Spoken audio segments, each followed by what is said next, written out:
Ay sa Verbania sa kabundukan ng matanda. Taos po ng pagpapasalamat sa pangangalaga. Ako po magpapaano na nawala na yung corona niya. Ayun. Bigyan yung corona. Sa Verbania sa ama nagpunta. Pag nakita kay Don Juan, Adan ay sumigla. Nagulat sila, ito din ay gumanda. Sa sandaling ito, ibon ay pinaganta. May mensahe ang awit at sinumbong ang dalawa. Pagtataksil nga Pareho. nila, paghihirap ng bunso ay kasama.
Uy, ako, kasi kain ka na kain.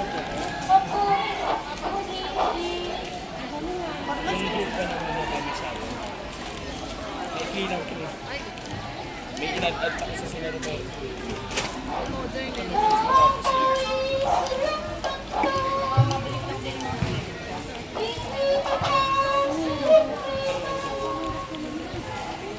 Kung sino yung iba pa namin. Basta iskoran nyo lang. Ito ang pag-aano. Ay, ito pala ang piya ito mo. Pero kung ito ng order na.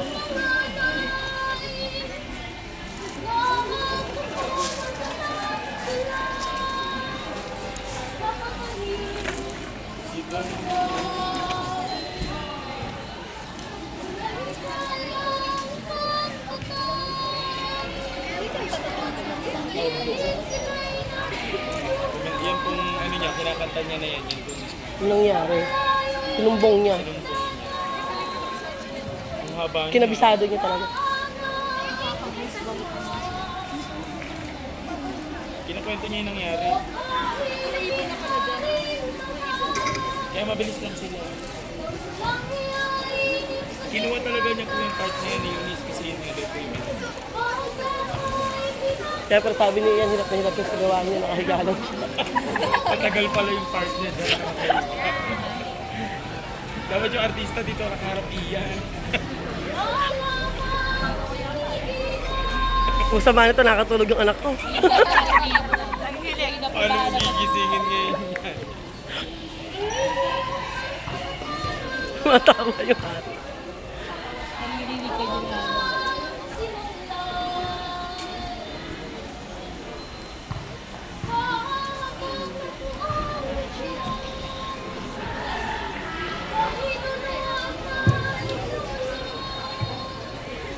Matatapos na isa.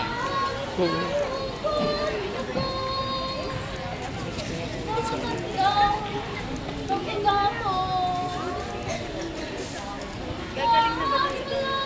Oo.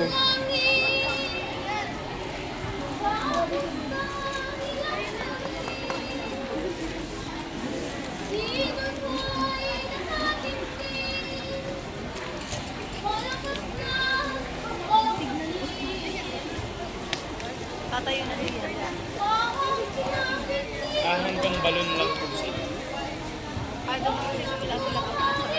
Opo, sila Jervy. Yun yung mga may serpente. Opo, yun na yun. Tapos, yung last, yung kina Aislinn yung mga kasal-kasal. Mabilis na matatapos na yung mabilis.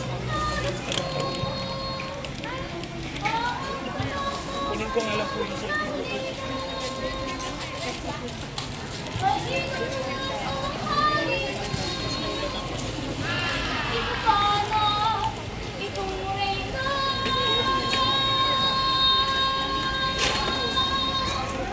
Pagkatapos ng pag-awit ng Ibong Adarna, si Haring Fernando ay gumaling sa kanyang sakit at nagpa siya na gawing alaga ang Adarna.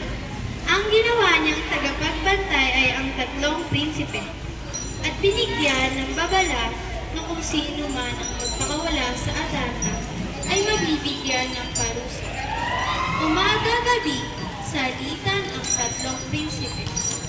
Nanguna si Don Pedro, sumunod si Don Diego,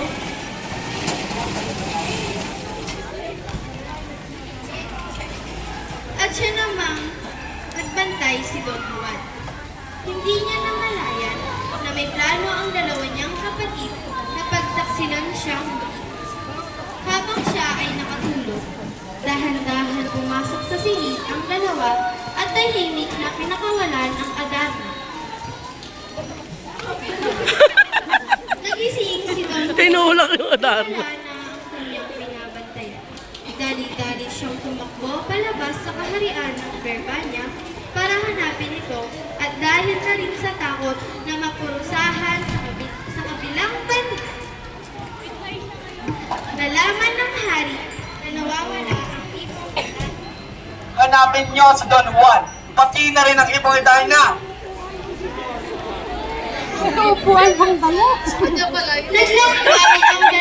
prinsipe upang hanapin si Don Juan sa gitna ng pagod at uhaw at Galing nung tela yan. natagpuan nila si Don Juan sa bundok ng Armenia na may payapang pamumuhay at walang pagsubok na hinaharap.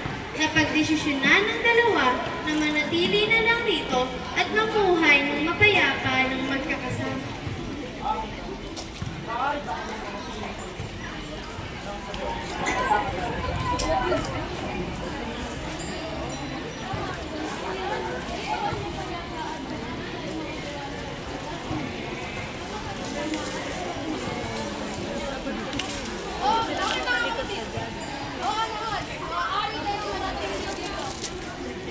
At ito ang naganap sa Kabanata 9 hanggang 14 sa kwentong may pabangat Ibong Adarna. Yeah.